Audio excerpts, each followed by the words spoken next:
Welcome to Wisdom for the Present, where we take ancient truth and bring it into clear, modern understanding. This episode uses AI-generated narration based on human-researched and written material. You know, I want you to just imagine for a second that you are standing right on the edge of a battlefield. Like the horns are blowing, arrows are literally about to fly, and the enemy lines arrayed against you, they aren't strangers. Right, to people you know. Exactly. They were your own family members, your teachers, your lifelong friends. The sheer psychological terror of this moment is, it's entirely paralyzing. You drop your weapon, you just cannot move. Yeah, a full-blown panic attack. Right. And right in that moment of absolute existential crisis, time essentially stops. And your charioteer turns to you right in the middle of all this chaos to explain the literal physics of the human soul. Which is just such an incredible setup. And that is exactly the high-stakes reality we are stepping into for this deep dive. We're looking at a specific, just profound section of the Bhagavad Gita. Chapter 16, 17, and 18. Right. We are witnessing this legendary dialogue between the Prince Arjuna, who is, like you said, suffering the ultimate panic attack on the edge of war, and his charioteer Krishna, who is revealed as the supreme divine. And Arjuna is just begging for a way out. He really is. He's begging for clarity on duty, on action, and on just the terrifying moral confusion of being alive. Yeah.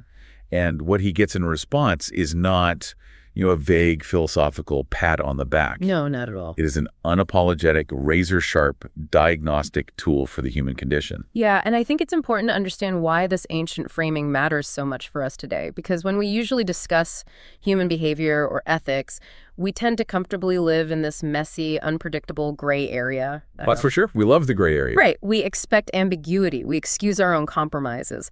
But Krishna doesn't offer Arjuna ambiguity. He offers an X-ray. An X-ray, yeah. He takes human psychology, our diets, our work, our underlying ambitions, and he breaks them down into this highly structured framework. So our mission here is to serve as your guides through this text, translating these ancient Sanskrit concepts into an understanding of, 21st century burnout, our modern hustle culture, and our desperate search for some kind of baseline peace. I love that. So to begin diagnosing our modern condition, we have to look at the fundamental binary this text establishes regarding our basic human orientation. Right, the two stamps. Exactly. Krishna tells Arjuna that there are two stamps marked on all living men. You are either on the trajectory of the divine, which leads to deliverance and liberation, or you're on the trajectory of the undivine. The text calls them asuras, which brings you into total bondage. And we should look closely at the symptoms of each. Definitely. Starting with the divine, because the language used in the translation we're studying is incredibly specific. It lists traits like fearlessness, a striving for wisdom, an open hand, which implies like radical charity. It's truthfulness, too. Yeah. Truthfulness, slowness to wrath, and equanimity. And notice the mechanical underlying theme unifying all those divine traits. It's essentially about a complete lack of friction with the universe. Oh, that's a good way to put it. Lack of friction. Yeah, it describes a mind that, quote, lightly letteth go what others prize. Lightly let us go. Right. That is a profound state of being that goes so far beyond just being a conventionally good person. It's about possessing a contented heart that is fluttered by no desires. Because when you're fearless, or when you are slow to anger, you aren't constantly reacting to the external world. Exactly. You are not at the mercy of every slight or every unfulfilled want. You're moving through reality without snagging on the sharp edges of ego. Man, lightly letteth go what others prize. That line really anchors the whole concept for me, because it stands in such stark contrast to the undivine traits. Oh, night and day. Right. The marks of those fated for the regions of the vile are described as deceitfulness, arrogance, and pride.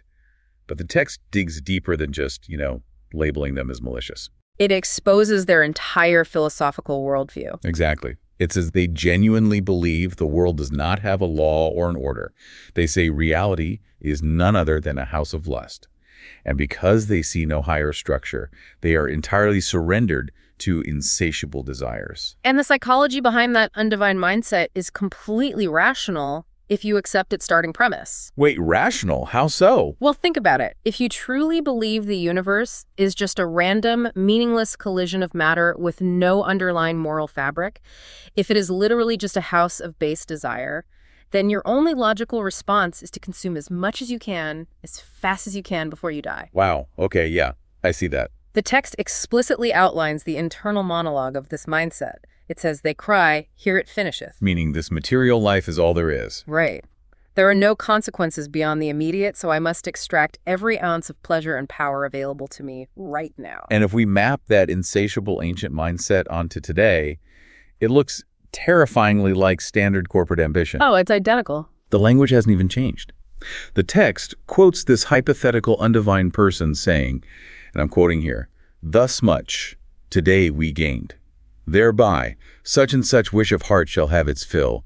Today we slew a foe, and we will slay our other enemy tomorrow." Look, are we not lords? It's chilling how accurate that is. Right. When I read that, I didn't see an ancient demon. I saw a modern CEO on an earnings call. Yes. We literally say, we crushed the competition today. We acquired this asset. Tomorrow we're going to dominate this market. It really begs the question, have we normalized the undivine path as standard business practice? I mean, we have certainly institutionalized it. It is the ultimate description of viewing life as a zero-sum game, and the text points out the tragic irony of this state. Which is what? It notes that these people are dead drunken with the wine of wealth, and they genuinely believe they are free. They look at their conquered enemies and their hoarded resources and say, "Are we not lords?" But they're not. No. In reality, Krishna says they are tossed to and fro with projects, tricked and bound in net of black delusion. They think they are the masters of the universe, but they are actually completely enslaved by their own unquenchable appetites. They're prisoners who have fallen in love with their chains simply because the chains are made of gold. That is a perfect way to summarize it. But I have to pause and push back on this, because I think a modern listener is going to hit a major wall here. Okay, lay it on me. This absolute binary divine versus undivine, heavenly versus vile, it just feels uncomfortably harsh and rigid. Like we resist being categorized in such absolute moral terms today. I think we prefer nuance for sure. Right. If I admit that I care about getting a promotion or, I want to buy a nice house or I want to beat a rival company in sales, does that mean I'm stamped with the undivine mark and bound for foul narak, as the text calls hell? Mm-hmm. It feels like it leaves no room for just normal human ambition. I get that. And that resistance makes perfect sense. Our modern sensibilities prefer a spectrum, and we're deeply suspicious of frameworks that label people as fundamentally vile. Yeah, it feels judgmental. But the value of this text requires us to understand that these aren't necessarily permanent, indelible judgments of your entire soul's worth. They are directions. Trajectories. Yes, trajectories. Krishna is outlining the ultimate logical conclusion of a specific mechanism of thinking. The text says they are ensnared in nooses of 100 idle hopes. Nooses. Right. The wisdom here isn't trying to make you feel guilty for buying a nice coffee or wanting a comfortable life. It's trying to make you realize how easily those wants become nooses. So it's the difference between enjoying success versus having your entire psychological stability rest on the need for constant, endless acquisition. Precisely. The binary exists to force a diagnostic question: which direction is your soul currently facing? Are you facing toward equanimity, where you can lightly let go of what others prize? Or are you facing toward insatiable consumption, where your happiness is entirely contingent on the next victory over a foe? Exactly. And to help us measure that trajectory, the text explicitly names what it calls the threefold doors of hell that lead to this ruinous bondage. They are the door of lust, the door of wrath, and the door of avarice.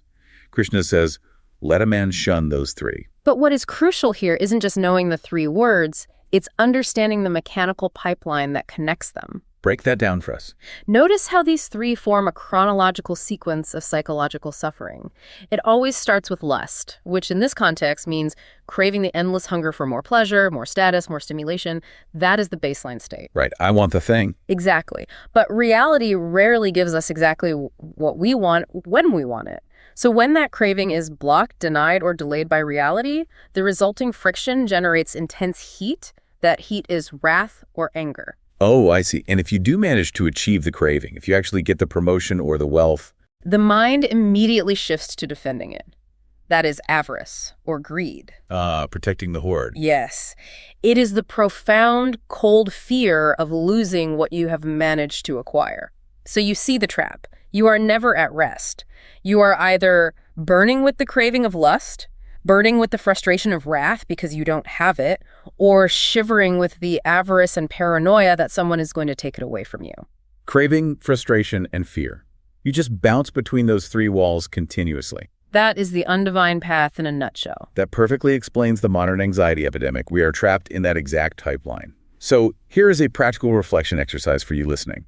I want you to audit your most stressful moments over the last week. That's a great idea. The times you felt your chest tighten, the times you snapped at a colleague, the decisions that kept you awake at night. Trace them back to their root mechanism. Were they driven by a need to consume and acquire something you don't have? That's lust. Were they driven by the heat of a blocked goal or an injured ego? That's wrath. Right. Or were they driven by a deep-seated paranoia of losing your position or your resources? Avarice. Recognizing which of the three doors you are currently standing in front of is the very first step to turning around. It is a sobering audit, really, because once you clearly see how deeply embedded you are in that cycle of craving, frustration, and fear, the next natural question is, how is this happening? Right, like how are we being subtly pulled toward those doors every single day without realizing it? And Krishna's answer is that we have to look at the very ingredients of our reality. Which brings us to the concept of the gunas.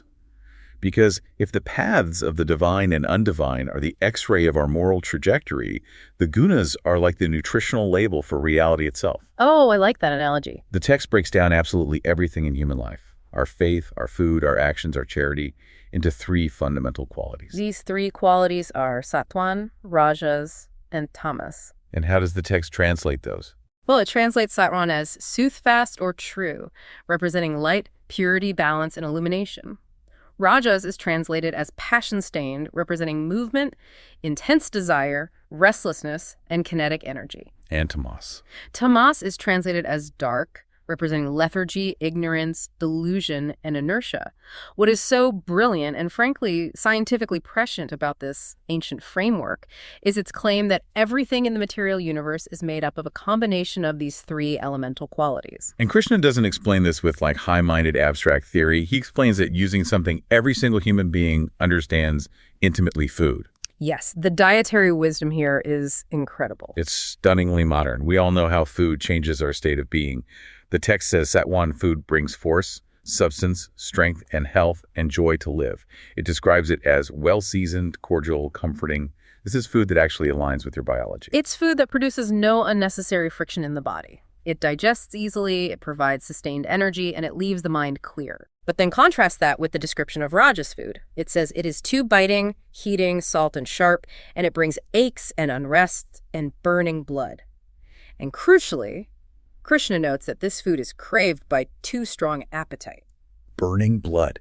I mean, that is the most accurate description of modern dietary stress I've ever heard. Let's look at the actual neuroscience of this. Let's do it. When we consume Rajasic food, think of crushing 3 super caffeinated, hyper-processed energy drinks to get through a deadline, or eating an entire bag of ultra-salty, spicy fast food when we're stressed. We are literally spiking our cortisol levels. We crave it intensely because our baseline appetite is completely dysregulated by stress. Exactly. Yeah. The food gives us a massive, aggressive spike of kinetic energy, but it immediately triggers an inflammatory response. It leaves us with literal heartburn, physical unrest, and a jittery, anxious mind. We are ingesting the physical manifestation of anxiety. That is pure Rajas. And when that violent spike of Rajas energy inevitably crashes, where does the body go? Straight down. It falls into Tamas. The text doesn't mince words when describing Tamas food.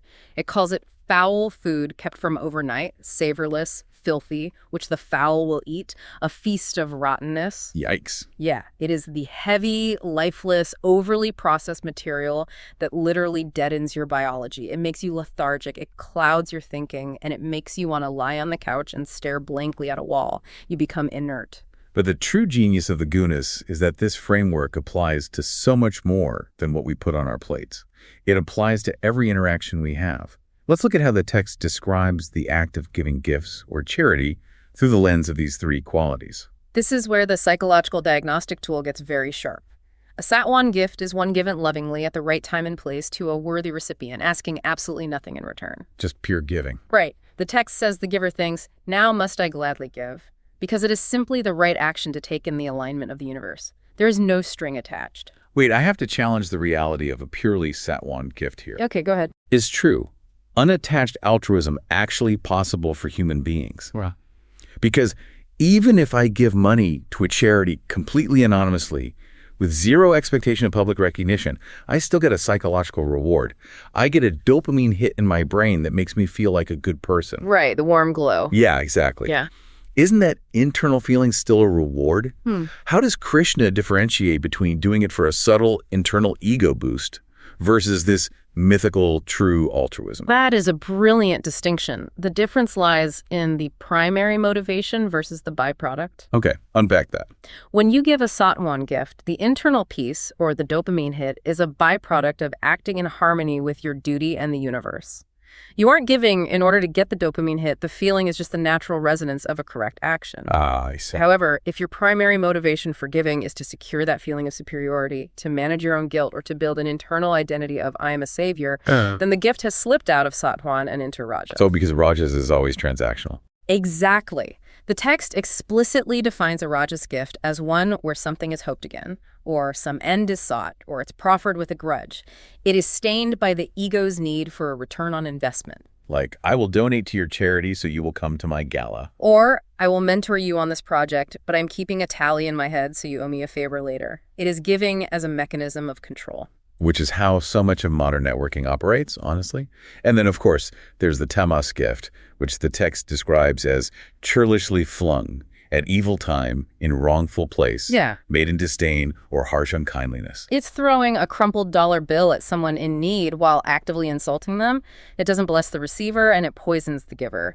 It is purely dark and destructive. And it's important to recognize that this tripartite attempt to categorize the human state is not isolated to ancient India, right? We see this conceptual framework across human history. Oh, definitely. Think of Plato's tripartite theory of the soul, where he divided human nature into reason, spirit, and appetite. Let's map that out. So reason aligns closely with the luminous clarity and balance of Sattva. Spirit, which for Plato is about ambition, honor, kinetic drive, and righteous anger, maps almost perfectly onto Rajas. And appetite, the base, unthinking physical urges and lethargy, mirrors Tamas. We even see it in modern clinical psychology. We categorize our nervous system states into a healthy, regulated window of tolerance, which is clarity and focus. That's Sattva. Yes. Then we have the sympathetic nervous system overdrive, the fight-or-flight anxious state of hyperactivity, Rajas, and finally, the parasympathetic freeze response, the depressive state of lethargy, dissociation, and apathy, Tamas. Humans across centuries and cultures have recognized this fundamental biological and spiritual truth. We are constantly oscillating between balance, frantic movement, and deadening stagnation. Let's bring this fully into the 21st century, because I think the gunas are the ultimate diagnostic tool for our modern mental health crisis. They really are. Rajas is the absolute baseline state of the modern knowledge worker. It is the person who is passion beset, seeking repute, running on that biting, heating energy we talked about, and treating every human interaction transactionally. It's the hustle. Yeah, it is the low-grade, perpetual anxiety of always needing to optimize, achieve, and perform. We are burning our blood on the altar of productivity. And the mechanical reality of Rajas is that it cannot be sustained. It is kinetic friction. It burns out. And when the Rajas energy inevitably collapses, we do not fall gracefully back into the balance of Sattva. Here we go. We crash violently into Tamas. Tamas is the modern epidemic of doom scrolling. It's the profound apathy, the nihilism, the witless will that just consumes trash, media, or substances to numb the exhaustion. It is the darkness of simply giving up because the Rajasic treadmill was too fast. And Sattva. Sattva is that elusive state of flow we are all desperate for. It is true mindfulness. It's doing your work with joy, substance, and clarity, completely unchained to the frantic anxiety of the outcome. Which brings us to a highly practical application. The text argues that our faith, our very belief system and internal state, conforms to what we consume. If you ingest Rajas, you generate Rajas. If you consume Tamas, you become Tamas. So here is your practical how-to for this section. If you're listening, I want you to conduct a quality audit of your life over the next 48 hours. Look at the foods you are consuming, and I mean that in the broadest possible sense. Right, not just meals. Exactly. The literal meals, yes, but more importantly, the media you watch, the algorithms you scroll, the podcasts you listen to, the conversations you entertain. Look at them through this ancient lens. Are they Sattva? Do they bring you true joy, deep substance, and mental clarity? Or are they Rajas? Do they agitate you, cause unrest, make your blood boil with political rage or envy, and leave you feeling frantic and hypervigilant? Or are they Tamas? Are they foul, lifeless, and actively deadening your spirit? Because if you are consuming a daily diet of Rajasic outrage bait and Tamasic apathy, it is biologically and spiritually impossible to expect a Sattva mind. That audit is going to reveal a lot of uncomfortable truths for people. Because once you start recognizing how deeply caught you are in the passionate, burning grip of rajas, in the endless cycle of desiring, acting, stressing, and burning out, the logical next step is a deep, desperate desire to just quit. Oh, yeah. Yeah. You look at the treadmill and you want to step off. You want to renounce it all. And that profound exhaustion is exactly where we find Arjuna at the beginning of chapter 18. He is looking out at the battlefield, which is the ultimate literal manifestation of a rajasic situation, a literal war. The ultimate stressor. Right. He is overwhelmed by the karma, the stress, and the impending horror. And he asks Krishna for the ultimate truth about renunciation. He basically says, can I just not do this? Can I just walk away and be spiritual? Which is so relatable. Very. Yeah. He wants to know the difference between sannyas, which is the physical abstention or foregoing of acts, and tyaga, which is renouncing the fruit of the acts. And Krishna's answer here is a massive turning point in the philosophy, and it directly challenges modern escapism. Krishna decrees that abstaining from work altogether, just walking away because the situation is difficult or painful, is actually a product of delusion. Yes. It is born of darkness, or tamas. He explicitly says, abstaining from a work grievous to flesh, when one saith, 'tis unpleasing. This is null. This is null. I love that because it calls out so much of what we disguise as self-care or spiritual boundaries today. Oh, absolutely. You know, you can't just quit a difficult job, abandon your responsibilities, move to a cabin in the woods, and call it enlightenment simply because you didn't want to deal with the friction of other people. Yeah. That's not spiritual ascension. That's just tamasic avoidance. Exactly. True renunciation, which Krishna identifies as Tyaga, is not about stopping the work. You cannot stop acting. Even breathing is an action. True renunciation means doing the work full faithfully, engaging with reality completely, but abstaining from the reward, the expectation, or the fruit of the work. So doing it, but not for the payoff. Right. The text says, abstaining from attachment to the work, abstaining from rewardment in the work, while yet one doeth it full faithfully, saying, 'tis right to do, that is true act. Doing the work excellently, but completely abandoning the fruit. It is a stunningly beautiful concept. And this is but we need to unpack the mechanics of this very carefully because right after this, we hit what is arguably the most countercultural, difficult, and easily misunderstood passage in the entire text. Okay, let's get into it. Krishna starts breaking down the 5 components of any action: the physical force, the agent or the person, the instruments used, the various efforts, and finally the overarching cosmic will or destiny. And he argues that because there are 5 distinct elements required for anything to happen, the individual ego, the I, is never the sole actor. He is radically deconstructing the Western illusion of total isolated personal agency. He's pointing out that you are embedded in a massive web of causality. Yes, but he takes this deconstruction to an extreme that makes modern readers rightfully deeply uncomfortable. The battle quote. Yes, because Krishna then says, "Whoso seeth himself as the sole actor, knoweth not at all. Therefore, I say, if one holding aloof from self with unstained mind should slay all yonder host, being bid to slay, he doth not slay, he is not bound thereby." I see why you're pausing. In a literal reading, that is a terrifying sentence. It sounds horrifying. To a modern ear, deeply aware of historical atrocities, this sounds exactly like a religious loophole for consequence-free violence. I completely understand that reaction. It sounds like Krishna is saying, hey, if you can successfully detach your mind and suppress your ego, you can slaughter an entire army, and it doesn't count against your karma because you weren't technically the only one doing it. I have to push back hard on this. How are we supposed to engage with a wisdom text that seems to offer a philosophical justification for mass murder? This is precisely where we must exercise deep wisdom with discernment. We have to separate the enduring spiritual psychology from the literal, historical, and narrative setting of the poem. So context is everything here. We must remember the context that Bhagavad Gita is set on a literal battlefield. Arjuna is a kshatriya. He is a warrior whose literal, unquestioned societal role in that specific ancient era was to fight a just war to restore order. Right. Krishna is using the most extreme, highest-stakes example conceivable to Arjuna killing in battle to illustrate a point about the internal, microscopic state of the soul. So we absolutely should not take this as a blanket endorsement for violence or a justification that I was just following cosmic orders. Absolutely not. To use this text to justify violence is to completely misunderstand the nature of the unstained mind.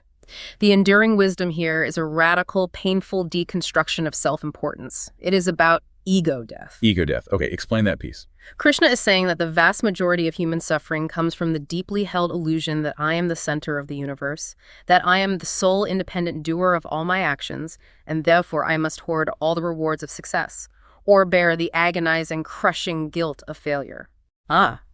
So you are a single cell functioning in a massive body, but your ego has convinced you that you are the entire body. Precisely. If you can act entirely without selfish attachment, without any malice, without any desire for personal gain or glory, merely fulfilling your role in the cosmic web, then the karmic weight of the action doesn't bind your soul. Because it's not about the ego. Exactly. The key phrase is with unstained mind. And a mind that harbors violence, hatred, or the desire to dominate is, by definition, deeply stained by rajas. The text is using a martial metaphor to describe internal psychological liberation from the crushing weight of the ego. Okay, that distinction makes a lot more sense. We have to look past the ancient martial metaphors to see the psychological liberation being offered. So how do we practice this today? How do we practice Tyaga, this true renunciation of the fruit of our acts, in a modern setting? You've got an analogy, don't you? I do. Here's an analogy to help map this out. Think about a modern artist or a content creator. Let's say we have an artist who paints a picture, desperately hoping it will go viral on social media.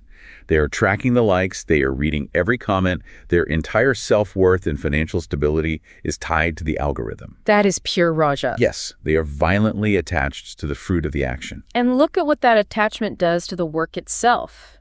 If the artist paints for likes, their brushstrokes are literally altered by the imagined audience. They second-guess their color choices based on what performed well last week. They simplify their vision to make it more digestible. The anxiety of reception degrades the purity of the action. Exactly. And what happens if the painting doesn't go viral? They are crushed. They fall straight into Tamas. They might stop painting altogether because the fruit was denied. But now, look at the artist practicing Tyaga. The unstained artist. Right.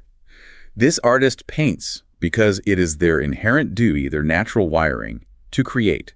They put the brush to the canvas with total dedication, doing it excellently, but they are completely unbothered by whether the gallery is empty or full. They have mentally renounced the praise, the fame, the viral status. And because they aren't painting for the algorithm, their brushstrokes are honest. The Tyaga artist isn't just happier and more peaceful, their art is especially better because it is untainted by the anxiety of reception. It's pure. Yes. As the text describes the true actor, unvexed if his work fail, if it succeeds, unflattered, in his own heart justified. Unvexed if it fail, unflattered if it succeeds. It is the ultimate freedom from the opinions of others. So here is your practical application for Tyaga. Think about the next major task, project, or presentation you have at work. I want you to approach it with this specific mindset. This is a tough challenge. It really is. Do the work excellently. Put all your effort into the research, the preparation, saying to yourself, "'Tis right to do." But mentally, deliberately, divorce yourself entirely from the outcome. Give up your attachment to the praise you might get from your boss. Give up your fear of the criticism. Yes. Yeah. Give up the hope that this specific project will secure your promotion. Can you find peace and even joy in the pure execution of the action itself, regardless of the fruit it bears? It is incredibly difficult to do because our egos scream for validation, but practicing it even for an hour is deeply freeing. It shifts your entire relationship to your daily life. You stop being a victim of outcomes, but this naturally brings up the next massive philosophical hurdle. Of course it does. If we're supposed to act without attachment and just fulfill our duty, what actions should we be performing? How do we know what our inherent work actually is? And this leads us into Chapter 18's highly controversial but profoundly insightful instruction on inherent duty. Right. And we need to address the elephant in the room immediately here. Let's do it. The text explicitly outlines the duties of 4 castes based on the qualities planted in each. It lists the Brahmins, whose duties are described as serenity, self-mastery, religion, and learning. The Kshatriyas, whose duties are valor, fire, and spirit in fight the protectors and leaders. The Vaisyas, who are to till the ground and venture trade, the builders and merchants. And the Sudras, whose nature is to minister or serve. And once again, for any modern listener, massive red flags are going up everywhere. As they should. We deeply value social mobility. We value egalitarianism. We believe fundamentally that anyone can be anything they want to be, regardless of where they start. So how on earth do we engage with an ancient, rigid class system that literally assigns your societal value and your occupation by birth? especially knowing the immense, brutal historical harm and systemic oppression that the caste system has caused for centuries. Right. This is perhaps the most crucial moment for discernment in our entire deep dive. We have to look at how philosophical frameworks get weaponized by human ego. Okay, unpack that for us. The rigid hereditary caste system. The sociological idea that you are locked into a social tier by birth, that you are pure or impure based on your lineage, and that you cannot move, is a social assumption of the ancient world that was codified by those in power to maintain control. It's power dynamics. Exactly. That is the smoke of human ego corrupting a descriptive framework to enforce oppression. It is something we, with our modern understanding of human rights and equality, must rightfully and aggressively discard. We cannot ignore the historical suffering it caused. We cannot. However, if we discard the text entirely because of how humans weaponized it sociologically, we miss the profound psychological truth hidden underneath the ancient social structure. If we strip away the hereditary oppression, what we are left with is the concept of inherent nature. Okay, let's unpack that. What does inherent nature mean outside of a social hierarchy? The text is asserting a fundamental psychological reality. Different people are fundamentally wired with different physical, emotional, and spiritual constitutions. We all have different inherent baseline combinations of Sattva, Rajas, and Tamas. We're just built differently. Exactly. Some people are naturally wired for deep, solitary intellectual focus and spiritual contemplation, that is, the Brahman quality.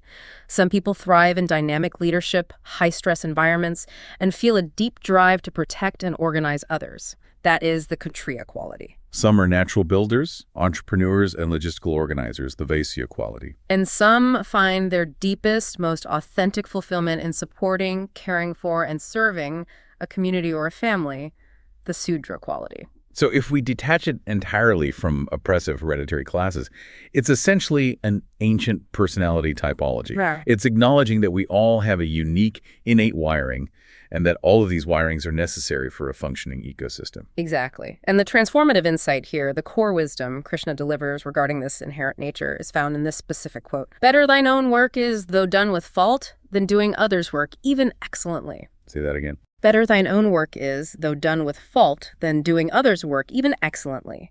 He repeats this idea, saying, let no man leave his natural duty, Prince, though it bear blame.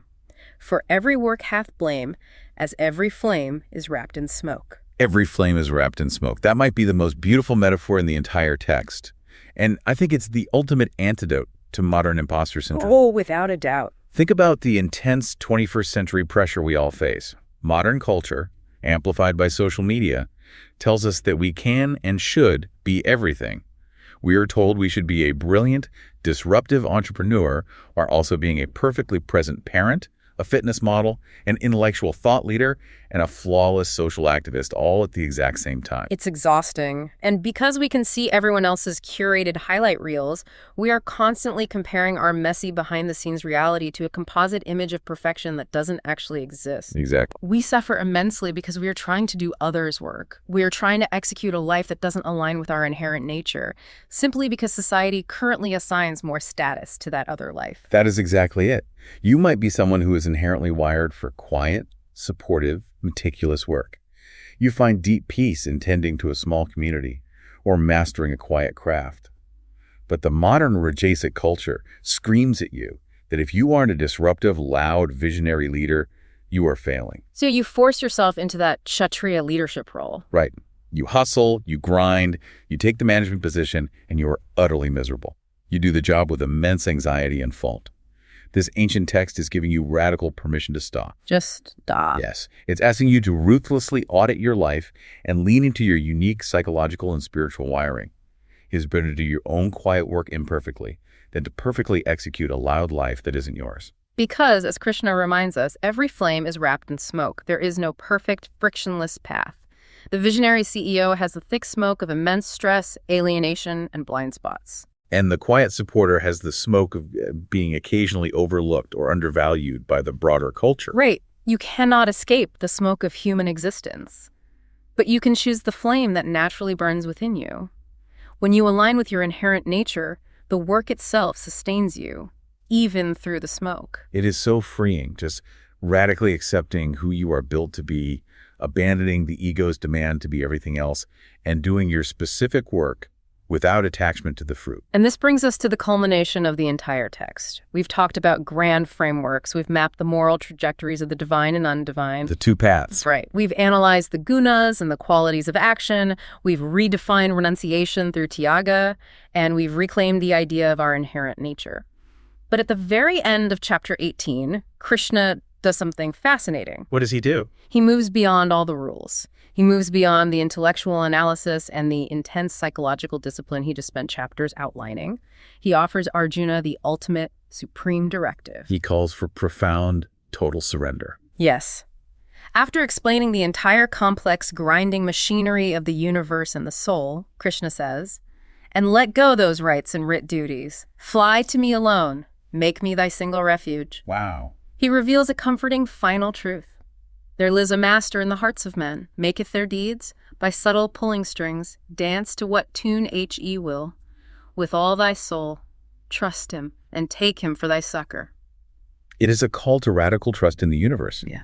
It's the realization that after you've done everything you possibly can, after you've aligned with your inherent nature, after you've bravely renounced the fruits of your actions, after you've desperately tried to cultivate a Sattva mind and audit your diet and your media, there's a point where human effort simply runs out. Yes, the ego can only take you so far. Right. There is a point where you just have to let go. You have to realize that you are not the one pulling the ultimate strings of reality. It is the profound shift from the exhaustive effort of the ego to the receiving grace of the divine, however you define that higher order. Krishna promises that by making this final surrender, by sacrificing your rigid need to control the outcome and trusting the broader intelligence of the universe, one attains the eternal rest. The eternal rest. It is the ultimate peace that comes when you stop fighting the flow of reality and surrender to it completely. It is beautiful, and it perfectly rounds out the journey we've been on in this deep dive. I mean, we started with the X-ray of the moral soul, recognizing the trajectories of the divine and undivine. We learn the mechanics of the three doors to ruin, seeing how lust turns into wrath, which solidifies into avarice. We explored the nutritional label of reality with the gunas, Sattva, rajas, and Tamas, and realized how our diet of food, media, and transactional relationships shapes our minds. We redefined what it means to truly act and truly quit. Through Tyaga, engaging fully in the action but abandoning the anxiety of the fruit. We've reclaimed the idea of our inherent nature, accepting that our own imperfect flame is infinitely better than a perfect imitation of someone else's. And finally, we arrived at the ultimate surrender of the ego. It is a stunning, comprehensive architecture for building a meaningful life in a chaotic world. It really is. But before we go, I want to leave you, the listener, with a final, provocative thought to mull over on your own. We've spent a lot of time today talking about renouncing the fruits of our actions, right? Letting go of the desire for wealth or praise or viral status. But what if the ultimate fruit we are most fiercely attached to in the modern world isn't an object or a promotion or a bank account? What if it's our very identity? That is a very deep, uncomfortable question. We spend so much relentless energy curating a story about who we are. I am the smart one. I am the victim. I am the successful entrepreneur. I am the one who always has it together. We cling to those stories. We cling to these internal identities like they are life rafts in a storm, and we suffer immensely when reality threatens to dismantle them.